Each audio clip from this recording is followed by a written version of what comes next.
Friends, welcome to our channel Satya DS classes. तो चलिए start करते हैं। लेखपाल सफलता बैच के अंतर्गत हम पढ़ रहे हैं मॉडर्न हिस्ट्री को, और मॉडर्न हिस्ट्री के अंतर्गत आज का जो हमारा टॉपिक है वो है कंपनी के अधीन गवर्नर जनरल। आज हम जानेंगे विभिन्न गवर्नर जनरल के बारे में, उनके कार्यकाल के बारे में और उनके शासनकाल में हुए महत्वपूर्ण कार्यों के बारे में। सबसे पहले हम जानते हैं बंगाल के गवर्नर रॉबर्ट क्लाइव के बारे में। रॉबर्ट क्लाइव बंगाल के पहले गवर्नर हैं। इनका जो शासनकाल है 2 बार का रहा, 1757 से 1760 ईस्वी और 1765 से 1767 ईस्वी। रॉबर्ट क्लाइव ने बंगाल में द्वैत शासन लागू किया था। तो याद रखना, बंगाल में द्वैत शासन किसने लागू किया? रॉबर्ट क्लाइव ने लागू किया था। इसके अंतर्गत क्या था? जो राजस्व वसूलने का अधिकार है, सैनिक संरक्षण का अधिकार है और जो विदेशी मामले हैं, ये तीनों तो हो गए थे किसके पास? कंपनी के पास। लेकिन जो शासन चलाने की जिम्मेदारी थी, शासन चलाने की जिम्मेदारी किसके पास थी? तो वो नवाब के पास थी। तो ये रहा द्वैत शासन। आगे चलते हैं। मुगल सम्राट शाह आलम द्वितीय को इलाहाबाद की संधि के द्वारा संरक्षण में ले लिया गया। किसके द्वारा? ईस्ट इंडिया कंपनी के द्वारा। ठीक है। रॉबर्ट क्लाइव ने बंगाल के समस्त क्षेत्र के लिए, बंगाल के समस्त क्षेत्र के शासन के लिए 2 उप दीवान नियुक्त किए थे। एक तो हैं मोहम्मद रजा खान, ये थे बंगाल में, और दूसरे हैं राजा सिताब राय, ये थे बिहार में। तो ये सवाल पूछा जाता है कि बंगाल के उप दीवान कौन थे और बिहार के उप दीवान कौन थे, तो दोनों को याद रखना। ठीक है। इसके बाद जो बंगाल के गवर्नर रहे वो वेरेलास्ट रहे, कार्टियर रहे और वारेन हेस्टिंग्स रहे। ठीक है। फिर हम बात करते हैं कंपनी के अधीन गवर्नर जनरल की। आप जानते हैं 1773 में आया था रेगुलेटिंग एक्ट, और 1773 के रेगुलेटिंग एक्ट के तहत बंगाल का जो गवर्नर था उसको गवर्नर जनरल कहा जाने लगा। ठीक है। तो याद रखना, बंगाल के गवर्नर को गवर्नर जनरल कब कहा जाने लगा? तो ये कहा जाने लगा था 1773 से। 1773 में क्या आया था? रेगुलेटिंग एक्ट आया था। भारत में कंपनी के अधीन जो प्रथम गवर्नर जनरल थे वो कौन है? Warren Hastings. अब हम बात करते हैं वारेन हेस्टिंग्स की। इनका जो कार्यकाल है 1774 से 1785 ईस्वी का रहा। 1772 ईस्वी में नई भू राजस्व पद्धति लागू की। किसने? हेस्टिंग्स ने, जिसका नाम है इजारेदारी प्रथा। तो याद रखना, इजारेदारी प्रथा किसने लागू की थी? वारेन हेस्टिंग्स ने लागू की थी। ये क्या है? तो ये नई भू राजस्व पद्धति है। उद्देश्य क्या था? तो इस पद्धति का उद्देश्य था अधिक से अधिक भू राजस्व वसूल करना। तो इसको याद रखना, मोस्ट इंपॉर्टेंट है। इस पद्धति का उद्देश्य क्या था? अधिक से अधिक भू राजस्व वसूल करना। ठीक है। 1785 में भगवत गीता का अंग्रेजी में अनुवाद किसने किया था? विलियम विल्किंस ने। याद रखना, किसके समय? वारेन हेस्टिंग्स के समय। तो इसको याद रखना। इसने फारसी व अरबी भाषा के अध्ययन के लिए किसने? वारेन हेस्टिंग्स ने कलकत्ता में मदरसा बनवाया था। किसने? वारेन हेस्टिंग्स ने। तो याद रखना, 1784 ईस्वी में कलकत्ता में एशियाटिक सोसाइटी ऑफ बंगाल की स्थापना की गई थी। कब? 1784 ईस्वी में। और किसने की थी? विलियम जोन्स ने की थी। 1791 में बनारस में संस्कृत कॉलेज की स्थापना हुई। कौन सी? संस्कृत कॉलेज की स्थापना हुई। किसके द्वारा?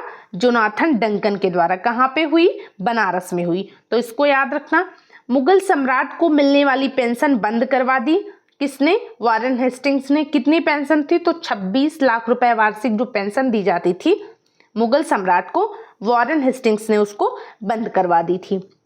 भारत को जो पहला समाचार पत्र है the Bengal Gazette, the Bengal Gazette के जो प्रकाशक हैं वो है जेम्स ऑगस्टस हिक्की।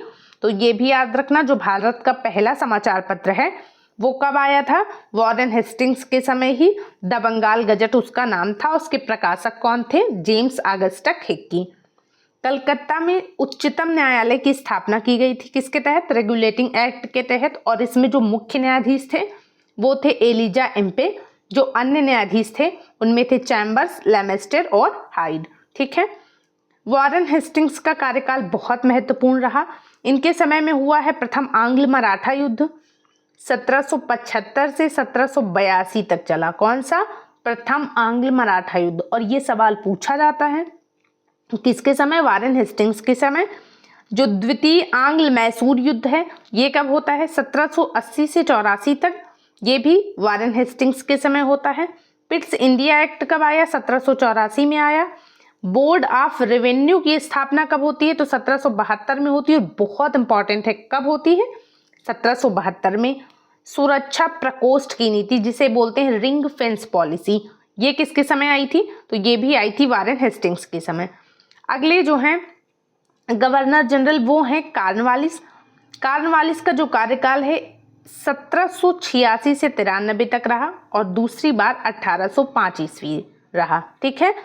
भारत में नागरिक सेवा का जनक किसे कहा जाता है? कॉर्नवालिस को। बहुत इंपॉर्टेंट सवाल है, पूछा जाता है कि भारत में नागरिक सेवा का जनक कौन है? तो वो है कॉर्नवालिस। दूसरी बात, 1792 में दारोगा प्रणाली की शुरुआत किसने की थी? कॉर्नवालिस ने की थी। और 1793 में कॉर्नवालिस कोड का निर्माण किया था। किसने? कॉर्नवालिस ने। तो ये दोनों बातें याद रखना। ठीक है। 1793 में स्थायी बंदोबस्त की पद्धति किसने लागू की थी? कॉर्नवालिस ने। और कितने परसेंट क्षेत्रफल, कितने परसेंट भूमि पर ये लागू थी? तो 19% भूमि पर लागू थी। तो स्थायी बंदोबस्त कब का है? 1793 का है। किसके शासनकाल का है? तो कॉर्नवालिस के शासनकाल का है। दोनों बातें याद रखना। इसके तहत, किसके स्थायी बंदोबस्त के तहत, जमींदारों को भू राजस्व का जो 90% है वो कंपनी को देना था और 10% भाग जो है वो अपने पास रखना था। किसको? जमींदारों को। ठीक है। 1792 ईस्वी में रैयतवाड़ी व्यवस्था पहली बार कर्नल रीड द्वारा लागू की गई थी। तो रैयतवाड़ी व्यवस्था कब लागू की गई? 1792 में। किसके द्वारा लागू की गई थी? तो कर्नल रीड के द्वारा लागू की गई थी। रैयतवाड़ी है क्या? तो किसानों के साथ व्यक्तिगत रूप से किया गया जो लगान समझौता है उसी को रैयतवाड़ी व्यवस्था कहा गया। और भारत के 51% भूमि पर लागू थी रैयतवाड़ी व्यवस्था। तो इसको याद रखना। अगले जो हैं वो है जॉन सोर। जॉन सोर ने अहस्तक्षेप की नीति अपनाई। ठीक है। अगले जो गवर्नर जनरल हैं वो हैं वेलेजली। वेलेजली की बात करें 1798 से 1805 ईस्वी तक इनका कार्यकाल रहा। सहायक संधि की शुरुआत होती है वेलेजली के समय। बहुत इंपॉर्टेंट है कि वेलेजली के समय सहायक संधि की शुरुआत होती है। और सहायक संधि करने वाले राज्य बहुत इंपॉर्टेंट हैं। पहला तो है हैदराबाद, 1798 में सहायक संधि की। दूसरा है मैसूर और तंजौर, 1799। तीसरा है अवध, 1801। पेशवा, 1802। भोसले, 1803। सिंधिया, 1804। जोधपुर, 1818। जयपुर, 1818 और भरतपुर, 1818। ये वो सारे राज्य हैं जिन्होंने सहायक संधि की थी। कौन सी? वेलेजली के समय जो सहायक संधि की शुरुआत हुई थी। वेलेजली के समय ही होता है चतुर्थ आंग्ल मैसूर वार। ठीक है।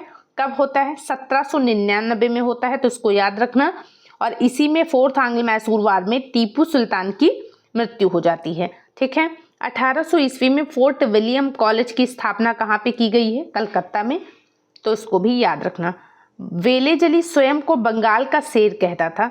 तो ये याद रखना, बंगाल का शेर कौन कहता था अपने आप को? वेलेजली कहता था। ठीक है। फिर हम बात करते हैं जॉर्ज बार्लो की। जॉर्ज बार्लो के समय 1806 ईस्वी में बेल्लौर में सिपाही विद्रोह हुआ था। तो बस इतना ही इंपॉर्टेंट है। फिर हम बात करते हैं मिंटो प्रथम की। मिंटो प्रथम का जो कार्यकाल है 1807 से 1813 ईस्वी तक रहा। इनके समय में होती है 1809 ईस्वी में अमृतसर की संधि।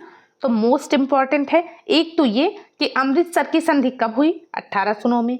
और दूसरी बात ये कि अमृतसर की संधि किसके शासनकाल में हुई है? तो मिंटो प्रथम के शासनकाल में। गवर्नर जनरल कौन थे? मिंटो प्रथम थे। जो अमृतसर की संधि है ये रणजीत सिंह और अंग्रेजों के बीच हुई थी। तो इसको भी याद रखना। फिर हम बात करते हैं लॉर्ड हेस्टिंग्स की। 1813 से 1823 लंबा शासनकाल रहा। इसका? लॉर्ड हेस्टिंग्स का। ठीक है। आंग्ल नेपाल युद्ध होता है इनके समय और संगोली की संधि से समाप्त होता है। कब? 1816 में। तो याद रखना, आंग्ल नेपाल युद्ध हेस्टिंग्स के समय हुआ। कब? 1814 से 1816 तक। ठीक है। पिंडारियों का दमन किसके समय में हुआ था? तो वो भी लॉर्ड हेस्टिंग्स के समय में हुआ था। और पिंडारियों के दमन से संबंधित जो नेता हैं वासिल मोहम्मद हैं, चीतू हैं और करीम खान हैं। तो याद रखना। ठीक है। 1822 का जो टेनेंसी एक्ट है जिसे बोलते हैं काश्तकारी अधिनियम, वो भी लागू किया गया था। कब? लॉर्ड हेस्टिंग्स के समय में। अब हम बात करते हैं एम्सहर्ट की। एम्सहर्ट का जो समय है वो है 1823 से 1828 ईस्वी। ठीक है, 1823 से 1828 ईस्वी ये किसका समय है? एम्सहर्ट का। इनके समय में होता है प्रथम आंग्ल वर्मा युद्ध 1824 से 1826 तक, और यांडबू की संधि से 1826 से समाप्त हो जाता है। 1824 ईस्वी में बैरकपुर में सैन्य विद्रोह हुआ था। कब? एम्सहर्ट के समय। ठीक है, तो एम्सहर्ट के समय दो बातें इंपॉर्टेंट हैं, एक तो प्रथम आंग्ल वर्मा युद्ध और दूसरा 1824 में जो बैरकपुर का सैन्य विद्रोह है। ठीक है, फिर हम बात करते हैं विलियम बेंटिक की। विलियम बेंटिक 1828 से 1835 तक इनका शासनकाल है। 1833 ईस्वी में बंगाल के गवर्नर को बंगाल का गवर्नर जनरल भारत का गवर्नर जनरल कहा गया। 1833 का जो अधिनियम आता है उसी के तहत बंगाल के गवर्नर जनरल को अब संपूर्ण भारत का गवर्नर जनरल कहा जाने लगा था। तो एक तो ये याद रखना, और जो भारत के पहले गवर्नर जनरल हैं वो विलियम बेंटिक ही रहे हैं। इन्होंने बहुत इंपॉर्टेंट काम किए। एक तो 1829 में सती प्रथा समाप्त की, किसके सहयोग से? राम मोहन राय के सहयोग से। तो एक तो ये याद रखना, विलियम बेंटिक ने 1829 ईस्वी में सती प्रथा को समाप्त किया। 1830 में ठगी प्रथा किसने समाप्त की? विलियम बेंटिक ने। किसके सहयोग से? तो कर्नल स्लीमैन के सहयोग से ठगी प्रथा को समाप्त किया था विलियम बेंटिक ने। 1835 में कलकत्ता में मेडिकल कॉलेज की स्थापना किसके द्वारा की गई थी? तो ये भी की गई थी विलियम बेंटिक के द्वारा। तो दोनों बातें याद रखना, एक तो 1829 में सती प्रथा समाप्त, तो दूसरा 1830 में ठगी प्रथा समाप्त। 1835 में मेडिकल कॉलेज की स्थापना, साथ ही शिशु बालिका हत्या पर प्रतिबंध भी लगाया था। किसने? विलियम बेंटिक ने। फिर हम बात करते हैं चार्ल्स मेटकाफ की। चार्ल्स मेटकाफ को भारतीय प्रेस का मुक्तिदाता भी कहा जाता है। किसको? चार्ल्स मेटकाफ को। भारतीय प्रेस का मुक्तिदाता किसको कहते हैं? चार्ल्स मेटकाफ को। इनका समयकाल 1835 से 36 ईस्वी। फिर हम बात करते हैं अगले गवर्नर जनरल लॉर्ड ऑकलैंड की। इनका जो शासनकाल रहा वो रहा 1836 से 1842 ईस्वी। किसका? ऑकलैंड का जो शासनकाल रहा वो रहा 1836 से 1842 ईस्वी। जो प्रथम आंग्ल अफगान युद्ध है 1838 से 1842 ईस्वी में हुआ प्रथम आंग्ल अफगान युद्ध। तो याद रखना किसके समय हुआ? ऑकलैंड के टाइम हुआ प्रथम आंग्ल अफगान युद्ध। ऑकलैंड ने तीर्थ यात्रा कर को भी समाप्त किया था। तो ये भी याद रखना, तीर्थ यात्रा कर किसने समाप्त किया? ऑकलैंड ने समाप्त किया। कलकत्ता से दिल्ली तक ग्रैंड ट्रंक रोड की मरम्मत किसने करवाई थी? तो वो भी ऑकलैंड ने ही करवाई थी। तो याद रखना।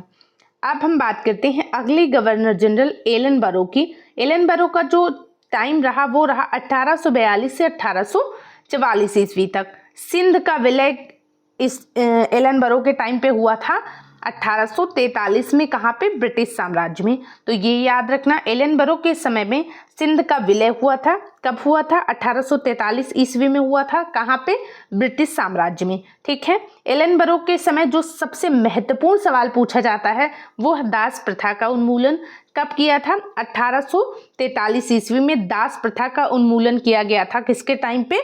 एलनबरो के टाइम पे। और रविवार की जो छुट्टी की शुरुआत है वो भी एलनबरो के समय से ही शुरू होती है।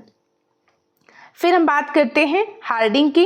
1844 से 1848 तक इसका टाइम पीरियड रहा। इसका? हार्डिंग का। प्रथम आंग्ल सिख युद्ध होता है हार्डिंग के समय। प्रथम आंग्ल सिख युद्ध 1845-46 में हुआ, और नरबली प्रथा पर प्रतिबंध लगाया था। किसने?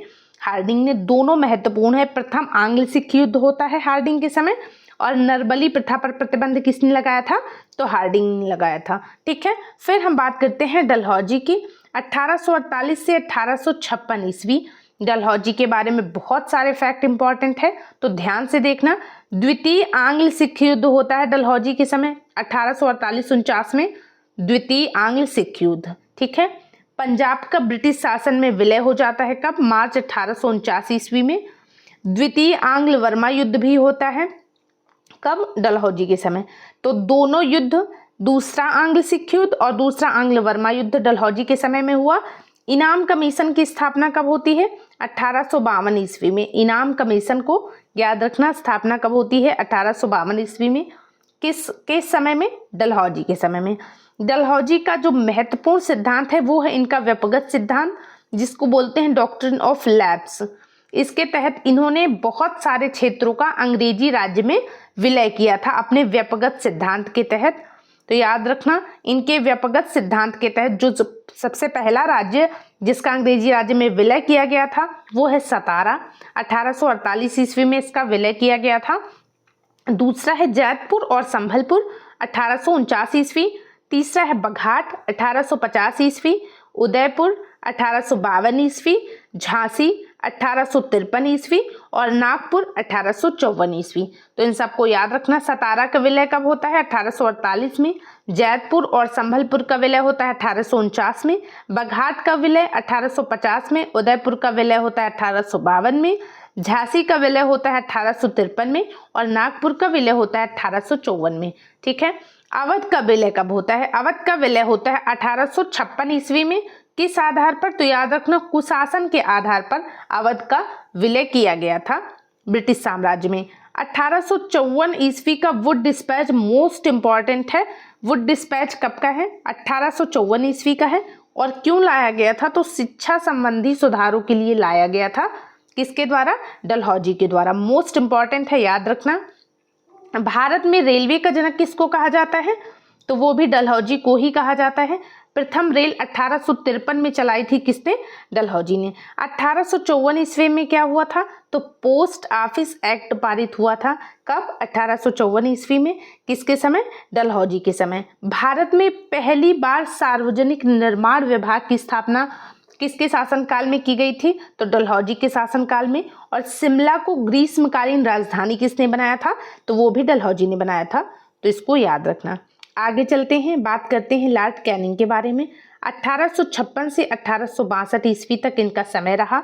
कंपनी द्वारा नियुक्त अंतिम गवर्नर जनरल रहे कैनिंग।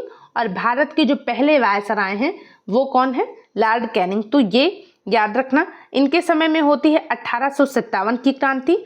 और भारतीय उच्च न्यायालय अधिनियम 1861 भी कब पारित होता है? लॉर्ड कैनिंग के समय। 1856 ईस्वी मोस्ट इंपॉर्टेंट है। विधवा पुनर्विवाह अधिनियम लागू होता है कब? 1856 ईस्वी में। ठीक है। भारत में पहला कानूनी विवाह जो है, जो कानूनी विधवा विवाह है, वो होता है कलकत्ता में।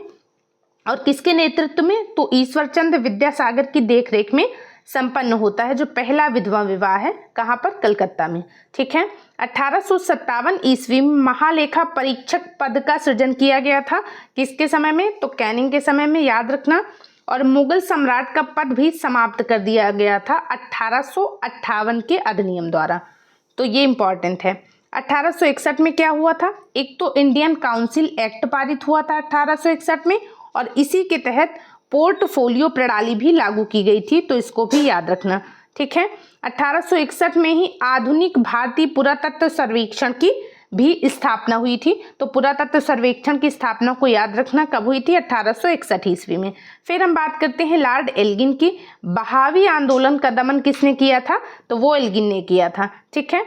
फिर हम आते हैं लॉरेंस पर। 1864 से 69 ईस्वी तक इनका शासनकाल रहा। किसका? लॉरेंस का। भूटान ने ब्रिटिश साम्राज्य पर आक्रमण किसके शासनकाल में किया था? तो लॉरेंस के टाइम पे किया था। अफगानिस्तान के संबंध में इसने अहस्तक्षेप की नीति अपनाई।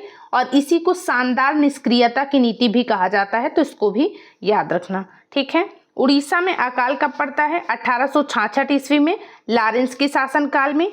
बुंदेलखंड और राजपुताना में भी इसी टाइम पे अकाल पड़ता है 1868 ईस्वी में। तो याद रखना। हेनरी कैंपबेल के नेतृत्व में अकाल आयोग का गठन किया गया था लॉरेंस के शासनकाल में। तो अकाल आयोग के जो अध्यक्ष थे वो थे हेनरी कैंपबेल। मोस्ट इंपॉर्टेंट है। भारत व यूरोप के बीच प्रथम समुद्री टेलीग्राफ सेवा कब शुरू की गई? 1865, 1865 में। इंपॉर्टेंट है, याद रखना। प्रथम समुद्री टेलीग्राफ सेवा किसके बीच में? भारत और यूरोप के बीच में। फिर हम बात करते हैं मेयो की। मेयो का जो शासनकाल है वो है 1869 से 1872 ईस्वी।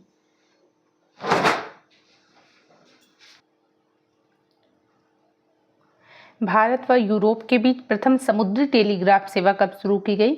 1865 में। ठीक है, फिर हम बात करते हैं मेयो की। इनका जो शासनकाल रहा वो 1869 से 1872 रहा। मेयो कॉलेज की स्थापना कहाँ हुई है? अजमेर में हुई है। और कब हुई है? 1872 में।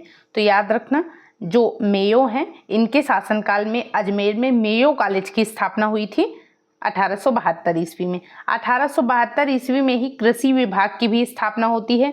और प्रथम जनगणना, मोस्ट इंपॉर्टेंट है ये क्वेश्चन, कि प्रथम जनगणना कब संपन्न होती है? 1872 में। किसके शासनकाल में? तो मेयो के शासनकाल में। उस समय गवर्नर जनरल कौन है? तो मेयो हैं। ठीक है, मेयो की हत्या किसने की थी? तो पोर्ट ब्लेयर में इनकी हत्या की गई थी शेर अली अफरीदी द्वारा। कब? 1872 में। अगले गवर्नर जनरल हैं नॉर्थ ब्रुक। नॉर्थ ब्रुक की बात करें तो 1872 से 1876 तक इनका शासनकाल रहा। इनके समय में, नॉर्थ ब्रुक के समय में बंगाल में भयंकर अकाल पड़ा और अमृतसर में सिंह सभा आंदोलन शुरू हुआ। कब? 1873 में। किसके द्वारा शुरू किया गया था? तो सिखों द्वारा शुरू किया गया था। याद रखना, नॉर्थ ब्रुक के शासनकाल में स्वेज नहर खुलने से भारत व ब्रिटेन के बीच व्यापार में वृद्धि होती है। ठीक है, फिर हम बात करते हैं लिटन की। 1876 से 1880 तक इनका टाइम पीरियड रहा लिटन का। रिचर्ड स्ट्रैची की अध्यक्षता में अकाल आयोग की नियुक्ति कब होती है? 1878 ईस्वी में। गवर्नर जनरल कौन है? लिटन है। तो याद रखना, 1878 में ही वर्नाकुलर प्रेस एक्ट जो है ये पारित होता है। किससे संबंधित है? तो समाचार पत्रों से संबंधित था। वर्नाकुलर प्रेस एक्ट समाचार पत्रों पर प्रतिबंध लगाने से संबंधित था। वर्नाकुलर प्रेस एक्ट किसके समय पारित हुआ? तो लिटन के समय। मोस्ट इंपॉर्टेंट है, 1878 में भारतीय शस्त्र अधिनियम भी पारित हुआ था। तो इसको याद रखना, दोनों ही इंपॉर्टेंट हैं, वर्नाकुलर प्रेस एक्ट भी और भारतीय शस्त्र अधिनियम भी। ठीक है, अलीगढ़ में मुस्लिम एग्लो प्राच्य महाविद्यालय की स्थापना किस गवर्नर जनरल के शासनकाल में होती है? तो लिटन के शासनकाल में होती है, इसको याद रखना। और सिविल सेवा परीक्षा में जो प्रवेश की आयु है वो भी इनके समय घटाई गई थी, 21 से घटा के 19 वर्ष की गई। अगले जो गवर्नर जनरल हैं वो हैं रिपन, और भारत के लिए ये थोड़े अच्छे गवर्नर जनरल रहे हैं। कौन? रिपन। इनका जो शासनकाल रहा बहुत इंपॉर्टेंट है, 1880 से 1884 ईस्वी तक रहा। 1882 ईस्वी में वर्नाकुलर प्रेस एक्ट को समाप्त किया था। किसने? रिपन ने। और ये सवाल पूछा जाता है कि वर्नाकुलर प्रेस एक्ट किसने समाप्त किया था? रिपन ने। ठीक है, सिविल सेवा परीक्षा में जो प्रवेश की सीमा घटा दी गई थी लिटन के द्वारा, वो रिपन ने बढ़ा दी है, 19 से 21 कर दी है। सिविल सेवा में स्थानीय स्वशासन की शुरुआत किसने की थी? तो वो की थी लॉर्ड रिपन ने। ठीक है, रिपन के समय ही 1881 ईस्वी में सर्वप्रथम नियमित जनगणना कराई गई थी। अगर हम बात करें पहली बार जनगणना किसके समय कराई गई थी, तो वो कराई गई थी मेयो के समय में। ठीक है, कब? 1872 में। अभी हमने बात की है। लेकिन अगर हम नियमित जनगणना की बात करेंगे कब से शुरू होती है, तो वो होती है 1881 में, रिपन के समय से। 1881 ईस्वी में ही प्रथम कारखाना अधिनियम भी पारित किया गया था लॉर्ड रिपन के समय। ठीक है, विलियम हंटर की अध्यक्षता में भारत में प्रथम शिक्षा आयोग का गठन किया गया। तो एक तो ये याद रखना कि भारत में प्रथम शिक्षा आयोग का गठन किसके समय हुआ? रिपन के समय। दूसरी बात, किसकी अध्यक्षता में हुआ? विलियम हंटर की अध्यक्षता में। श्वेत विद्रोह हुआ था रिपन के समय में, किसके लिए? एल्बर्ट बिल के विरोध में हुआ था। रिपन के समय जो श्वेत विद्रोह हुआ था वो क्यों हुआ था? तो एल्बर्ट बिल के विरोध में हुआ था। फ्लोरेंस नाइटिंगेल ने लॉर्ड रिपन को भारत के उद्धारक की संज्ञा दी है। तो इसको भी इस बात को भी याद रखना कि फ्लोरेंस नाइटिंगेल ने रिपन को भारत के उद्धारक की संज्ञा दी है। फिर हम बात करते हैं डफरिन की। 1884 से 88 ईस्वी तक इनका शासनकाल रहा। डफरिन का तृतीय आंग्ल वर्मा युद्ध कब हुआ था? डफरिन के समय हुआ था 1885 से 88 ईस्वी में। तो याद रखना, तृतीय आंग्ल वर्मा युद्ध के बारे में कब होता है? डफरिन के समय 28 दिसंबर 1885। मोस्ट इंपॉर्टेंट है, बंबई में भारतीय राष्ट्रीय कांग्रेस की स्थापना हुई थी। किसके नेतृत्व में? तो A.O. ह्यूम नाम के व्यक्ति थे, उन्हीं के नेतृत्व में भारतीय राष्ट्रीय कांग्रेस की स्थापना होती है। कब होती है? तो 1885 में होती है। डफरिन के टाइम पे Bengal tenancy act, Awadh tenancy act और पंजाब टेनेंसी एक्ट, ये तीनों पारित हुए थे, तो इनको भी याद रखना। फिर हम बात करते हैं लैंसडाउन की। 1891 ईस्वी में दूसरा कारखाना अधिनियम कब पारित हुआ? लैंसडाउन के टाइम पे। अगर हम बात करें पहला कारखाना अधिनियम कब पारित हुआ, तो रिपन के समय हुआ था, इसको याद रखना। एल्गिन द्वितीय की बात करें, इनके समय में उत्तर प्रदेश, बिहार, पंजाब और मध्य प्रदेश में भयंकर अकाल पड़ा था। ठीक है। फिर हम बात करते हैं कर्जन की। कर्जन बहुत इंपॉर्टेंट गवर्नर जनरल रहे हैं। इनका जो शासनकाल है 1899 से 1905 तक रहा और इन्होंने बहुत सारे महत्वपूर्ण और एक दो बहुत घटिया काम भी किए हैं। किसने? कर्जन ने। सबसे पहले हम बात करते हैं 1899 की। भारतीय टंकण और पत्र मुद्रा अधिनियम पारित हुआ कर्जन के समय। इनके समय में सिंचाई आयोग की स्थापना होती है 1901 में, रेलवे आयोग की स्थापना होती है, पुलिस आयोग की स्थापना होती है और विश्वविद्यालय आयोग की स्थापना होती है। एक तो ये बात याद रखना, इन सभी आयोगों की स्थापना कब होती है? कर्जन के समय। रेलवे आयोग के जो अध्यक्ष हैं वो हैं टॉमस रॉबर्टसन। इसके अलावा सिंचाई आयोग के अध्यक्ष हैं कॉलिन स्कॉट मॉन्क्रीक, पुलिस आयोग के अध्यक्ष हैं एंड्रयू फ्रेजर और विश्वविद्यालय आयोग के जो अध्यक्ष थे वो थे टॉमस रैले। तो ये चारों आयोग याद रखना। 1904 में विश्वविद्यालय अधिनियम भी पारित हुआ था। किसके समय में? कर्जन के टाइम पे। तो याद रखना, एंटनी मैकडोनल्ड की अध्यक्षता में अकाल आयोग का जो गठन किया गया था वो भी किया गया था कर्जन के समय में। अकाल आयोग का गठन किसकी अध्यक्षता में? एंटनी मैकडोनल्ड की अध्यक्षता में। भारतीय पुरातत्व विभाग की स्थापना किसके समय हुई? कर्जन के समय होती है। और 1905 में जो इनका सबसे महत्वपूर्ण काम है वो है बंगाल विभाजन। कब किया था? 1905 में। फिर हम बात करते हैं मिंटो द्वितीय की। इनका जो शासनकाल रहा वो रहा 1905 से 1910 तक। 1906 में मुस्लिम लीग की स्थापना होती है मिंटो द्वितीय के समय और 1907 में कांग्रेस का विभाजन होता है। कांग्रेस का सूरत अधिवेशन होता है 1907 में और वहीं पे होता है कांग्रेस का विभाजन। तो याद रखना कब होता है? मिंटो द्वितीय के समय। फिर हम बात करते हैं हार्डिंग द्वितीय की। 1910 से लेकर 1916 तक इनका शासनकाल रहा हार्डिंग द्वितीय का। इनके बारे में याद रखना, 1911 में दिल्ली दरबार का आयोजन किसने करवाया था? हार्डिंग द्वितीय ने। और दिल्ली दरबार में आए थे ब्रिटेन के राजा जॉर्ज पंचम, ये भारत आए थे। इसी में दिल्ली दरबार में ही बंगाल विभाजन रद्द करने की घोषणा की गई थी और भारत की राजधानी का स्थानांतरण कलकत्ता से दिल्ली करने की घोषणा की गई थी। कब? 1911 में। ठीक है। हालांकि पूर्ण रूप से दिल्ली भारत की राजधानी बनी 1912 में, लेकिन घोषणा कब हो जाती है? तो 1911 में हो जाती है। तो इस बात को याद रखना। ठीक है। 1912 ईस्वी में हार्डिंग पर बम फेंका गया था। तो हार्डिंग बम कांड याद रखना कब का है? 1912 में।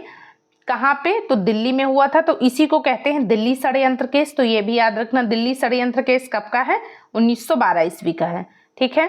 जुलाई 1914 में प्रथम विश्व युद्ध आरंभ हो गया था। तो इसको याद रखना। और 1916 में बनारस हिंदू विश्वविद्यालय के कुलाधिपति भी इनको नियुक्त किया गया था। ठीक है। फिर हम बात करते हैं चेम्सफोर्ड की।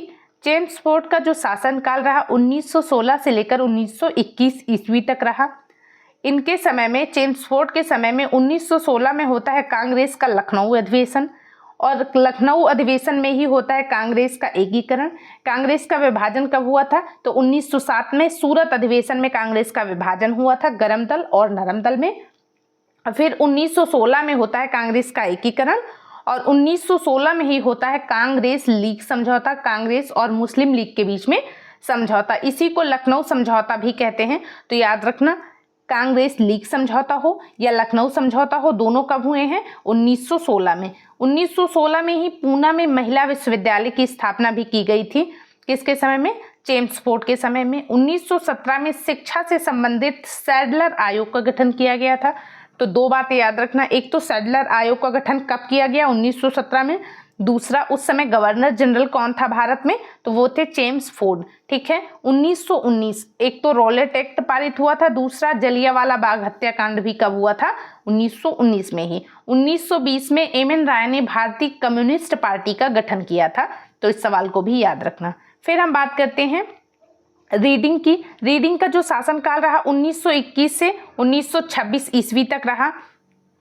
इनके समय 1921 में होता है मोपला विद्रोह। तो एक तो याद रखना, मोपला विद्रोह कब होता है? 1921 में। गवर्नर जनरल कौन थे? तो रीडिंग थे। 5 फरवरी 1922 को होता है चौरी चौरा कांड, उत्तर प्रदेश के गोरखपुर जिले में। तो याद रखना, ये सवाल पूछा जाता है कि चौरी चौरा कांड कब होता है? तो 1922 में होता है, याद रखना। उस समय भारत के गवर्नर जनरल कौन थे? तो रीडिंग थे। भारत में 1922 ईस्वी में सिविल सेवा परीक्षा की शुरुआत हुई है रीडिंग के समय में, और 1923 में स्वराज पार्टी की स्थापना हुई थी। स्वराज पार्टी की स्थापना किसने की थी? तो मोतीलाल नेहरू और CR दास संबंधित थे स्वराज पार्टी की स्थापना से। तो इन दोनों को याद रखना। फिर हम बात करते हैं इरविन की। 1926 से 1931 तक इरविन का शासनकाल रहा। 1928 में साइमन कमीशन भारत आया था। कहाँ पे? तो बंबई पहुंचा। कब? 1928 में। तो इसको याद रखना। 1929 ईस्वी में होता है कांग्रेस का लाहौर अधिवेशन, मोस्ट इंपॉर्टेंट है। 1929 का कांग्रेस का लाहौर अधिवेशन, और लाहौर अधिवेशन में ही पूर्ण स्वराज्य का लक्ष्य निर्धारित किया गया था। 12 नवंबर 1930, ये डेट क्यों जरूरी है? क्योंकि प्रथम गोलमेज सम्मेलन शुरू हुआ था 12 नवंबर 1930 को। कहाँ पे शुरू हुआ था? तो लंदन में शुरू हुआ था प्रथम गोलमेज सम्मेलन। ठीक है। फिर हम बात करते हैं 1931 की। 1931 में हुआ है गांधी इरविन समझौता।